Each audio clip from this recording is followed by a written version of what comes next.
బాలయ్య బాబు ఒక అదిరిపోయే స్క్రిప్ట్‌తో అయితే మళ్ళీ సరికొత్త మూవీనైతే స్టార్ట్ చేయబోతున్నాడు. 'గోపీచంద్ మలినేనితో' ఒక ఆసక్తికరమైన మూవీ అయితే తీయడానికైతే సంసిద్ధమయ్యాడని జెప్పాలి. ఆల్రెడీ వీరి కాంబినేషన్‌లో వచ్చినటువంటి మూవీ బ్లాక్ బస్టర్ అయిందన్న విషయం మనకు తెలియంది కాదు. 'వీరసింహారెడ్డి' ఊచకోత కోసింది అప్పట్లో. అందుకని మళ్ళీ వీరిద్దరి కాంబినేషన్‌లో ఒక సంచలన మూవీ అయితే రాబోతుంది. ఇది మాత్రం ఈసారి అరాచకం అనే చెప్పాల్సి ఉంటుంది మరి. రీసెంట్‌గా 'గోపీచంద్ మలినేని' 'జాట్' అన్న మూవీతో పంబ రేపేసి కలెక్షన్స్ రాబడుతున్నాడు హిందీలో. 'మైత్రి మూవీ మేకర్స్' అయితే అది సినిమా తీసింది. అయితే ఇప్పుడు రాబోతున్న ఈ మూవీ బ్యానర్ అయితే తెలీదు గానీ సినిమా అదిరిపోవచ్చు. 'అఖండ 2' షూటింగ్ అయితే దాదాపుగా 75% కంప్లీట్ అయినట్టే తెలుస్తుంది.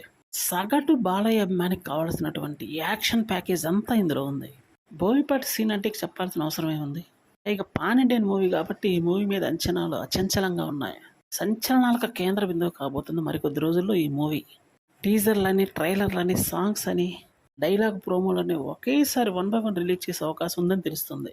ప్రమోషన్స్ మొదలు పెట్టారంటే ఇక ఆపేదే ఉండదు. సినిమా రిలీజ్ డేట్ దగ్గర పడే కొద్దికి బాలయ్య బాబు ఫ్యాన్స్‌లో ఉత్సుకత చెలరేగుతుంది. బహుశా ఈ టీజర్ అయితే తొందరలో వచ్చే అవకాశం ఉంది. చూడాలి మరి ఈసారి ఎటువంటి మ్యాజిక్ చేయబోతున్నాడో.